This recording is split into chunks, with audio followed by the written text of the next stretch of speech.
Before today's episode of Shady Survival kicks off, I just want to apologise for the audio problems. Unfortunately, my new microphone isn't compatible with my current shock mount, so it sounds like there's a train going on in the background. Hopefully these issues will be fixed by next episode or the next video. Again, sorry for the audio problems. I'm probably going to have to get myself a new shock mount. I tried to fix up the audio as best I possibly could, so hopefully it doesn't sound awful. Anyway, hope you still enjoyed the video. Hi!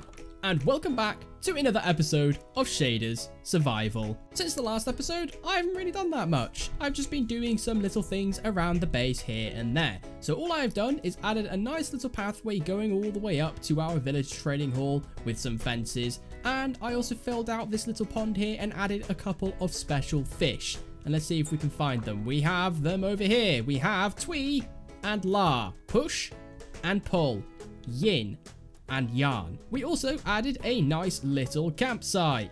I really like it. I think it's cute. That's all I'm going to say about it. But other than that, I've not really done anything else since the last episode, except for being at my spider farm a little bit, gathering some XP and doing some enchanting and all that good stuff. Also, for those viewers who have keen eyes, you may have noticed that the leaf textures have changed. They're bushier. I've got bushier leaves. And there was something else I really couldn't resist adding into my resource pack. I just had to do it, okay? It's so perfect. B-Rallis. I love it. I absolutely love it. It's just, oh, it's the best and derpiest thing I've ever seen. I've also added something that's rather useful. If we go ahead and grab my redstone box, I think I might have some of their items in here. I do not. Maybe aha, here we go. Dispensers. Now, the dispensers have arrows. Yes, all the hoppers and observers will also have arrows. And this little feature here is honestly really useful if you're into redstone. And I spotted these on the Vanilla Tweaks website and decided to add them because sometimes you don't actually know what direction your droppers, dispensers, observers, hoppers are facing. So having this little resource pack on is going to be very helpful for when I'm doing any kind of redstone contraption. And that is kind of on the agenda for today's episode. I want to start doing some redstone stuff in this world. We have got some redstone resources that we can definitely tap into. I mean, if we have a little look at our redstone box, we've got 64 blocks of redstone. We've also got more redstone in here. We've got a lot of redstone and TNT. So I really want to start doing some stuff with redstone. So I've decided we're going to start an industrial district because I really do want to do redstone stuff in this world. I am a redstone person. I am missing doing redstone. As much as I love building and creating this beautiful world that we have been creating, I really want to start getting some redstone projects on the way so we can actually start getting some more resources so we can actually start building bigger builds and making this place even better. So back to what I was talking about, industrial district. Yes, and I have already chosen the perfect spot to build an industrial district. We're going to have the industrial district right here in this desert because it's far away enough from our main base for all the farms not to be running all the time, causing me lag. And also there's a village here, so we can definitely do some village things. I think we're just going to start placing some blocks down to map out where our industrial district is going to go. And I think we're going to start it kind of over here. Yeah, I know it would be a good idea. Let's make a 128 by 128 industrial district. Let's make a 128 by 128 square. That's a really great idea. Well done, Alon. You're really winning on this one, aren't you? I've run out of dirt. I have to use some sandstone now. And we are about to meet up to the other corner. I think I've actually nailed this. Oh my goodness. 128 by 128. That is going to be a pretty big area. I think the first thing we need to do is tear down this mountain. And obviously that's going to be quite a job within itself. Well, let's go ahead and tear down this mountain.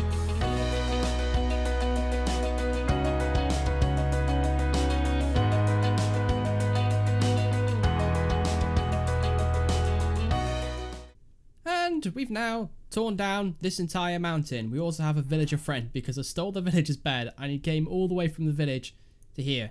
I don't really know what this villager is doing, but you're just chilling with me, aren't you? And we now have an unbelievable amount of sandstone. And we've also got a pretty decent amount of sand. We've got 3 shulker boxes of sand and then 3 double chests full of sandstone. And I didn't even collect all the sandstone because a lot of it actually despawned. And now we have a pretty decent area to work with.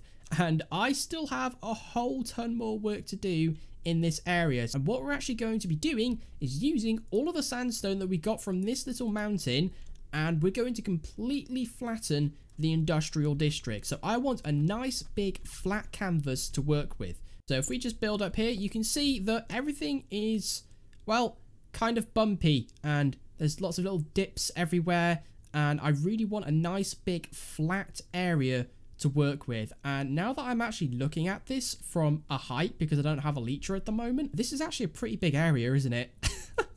So, the next clip you see me in, hopefully all the sandstone will be in place, or at least most of it. I don't know if I actually have enough sandstone. I really hope 3 double chests will cover the whole thing. We are starting to make some headway on this project. And yeah, I've done a fair amount so far, but there's just something about doing monotonous tasks over and over again in Minecraft that slowly make you lose your marbles and slowly drive you insane. I've been doing this for a while now. I had to stop last night, and it's now the next day. I'm carrying this on. I've still got a lot more sandstone to go through, and I don't think I have enough for this entire place. You can see we've got a large chunk of it done. We're almost halfway. Well, we've got all this that we still need to do.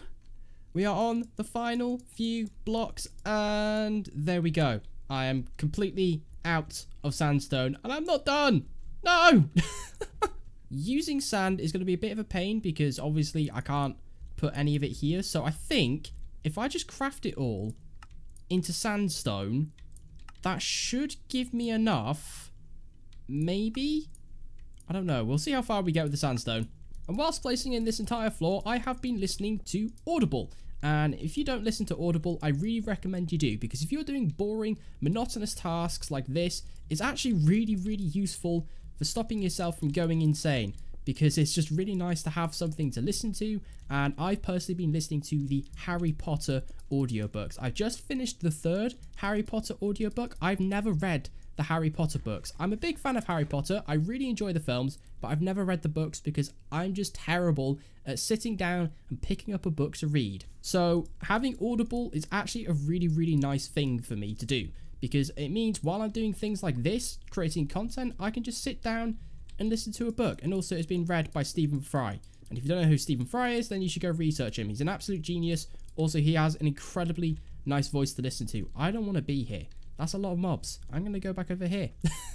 I'm hoping if I mention Audible enough, one day they'll sponsor me. So while doing all of this, I've been listening to The Goblet of Fire, which is the 4th Harry Potter book. And so far, I've been really enjoying it. I learned something interesting. The old man at the start of the film of Goblet of Fire, you know, when you see Voldemort and everything, he's called Frank. He actually has a name. I never knew his name before, and now I do. So it's nice to meet you, Frank. And there we go. I still haven't finished.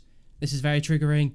I have this tiny little cube left of this 100 by 128 area, and I'm completely out of blocks. I've even used all of the sand and crafted it into sandstone, and we still didn't have enough. Slabs! Yes! Slabs! Why did I not do this before? This is genius. This is an ingenious idea. That gives me way more resources to use. This might actually be enough to finish the little section that we have. And we are on the final little section of this project, and then it is done. And I don't know what to say, so I'm just gonna keep saying and done. Finally. Oh my goodness gracious me. And I did actually have to go and collect more sand because I still didn't have enough to finish the last little section, but it is done. 128 by 128 area. This is really, really bright in shaders. This is absolutely enormous, and there's just some stone right there. I don't know why, but that stone being there just bothers me. This is huge. This is actually huge. So I'm going to go collect some wool from our sheep farm, and we're going to basically just try and map out where some of the farms are going to go. So one thing for sure that I definitely know is I want a really, really big sugarcane farm, and I think I want it to stretch from one corner to the other. So I think we're going to put it right here in this corner, and it's just going to slot right in this corner here, and it's going to go all the way from here to the other side. But there we go. This is how big our sugarcane farm is going to be. This is actually huge. This is going to be absolutely enormous. Maybe we could split it into 2 farms. Maybe we could have like one side melon and pumpkins and the other side sugarcane. I haven't entirely decided yet, but this thing is going to be absolutely enormous. Like, look at this. This is huge. What am I doing? Why am I making farms this big in a single player world? Well, do you know why? Because then I never have to make another farm of the sort. This will keep me going for the rest of the series. Indefinitely. Should we map out anything else? Honestly, I don't know. I just kind of want to do this one. To be honest, I don't know why I grabbed the rest of the wool. I didn't really need it. Yeah. We don't have enough wool. After doing that, just this little section here, we don't have enough wool. I need to collect more wool before I can actually do anything else. So I'm going to go make some torches, and we're going to do the terrifying task of lighting up underneath our industrial district. I don't want to do it, but it needs to be done. And I guess it's one of the first things that we should do before we actually start building any type of farms. Okay, I have come prepared with a lot of torches. I have no idea if it's going to be enough torches. Hopefully it's enough torches, but I've also grabbed myself a shield because I don't fancy dying. Torch spam! Just place in as many torches as we possibly can. Oh, come on! I just finished this! I just finished this project! Luckily, I actually had some blocks left over that I could use to patch up this hole. Oh, I'm so glad I had some blocks left over. Otherwise, I would have been very disappointed. I, spent a few hours completing this thing, and I've placed thousands upon thousands of blocks. Mining down that mountain was like 12,000 sandstone. I placed all of that sandstone back down and then some. So I've placed like 16,000 sandstone in this episode, not including all of the mining I've had to do. And I think I'm going to call it there for this episode of Shaders Survival. It doesn't seem like we've done very much, but we honestly have. We have done a lot in today's episode, and it has taken several hours of off-screen work to get this project finished. Well, the start of this project finished. This project is far from finished. We have only just begun on this project. We've only mapped out one farm so far and placed down all of the sandstone for this area. But I really hope you have enjoyed today's episode of Shaders Survival. I honestly had a lot of fun recording this episode. I think this was a pretty interesting episode. We didn't really do much building in the grand scheme of things, but we can't do the same thing every episode. We have to mix it up a little bit, otherwise the series will get mundane and a little bit boring.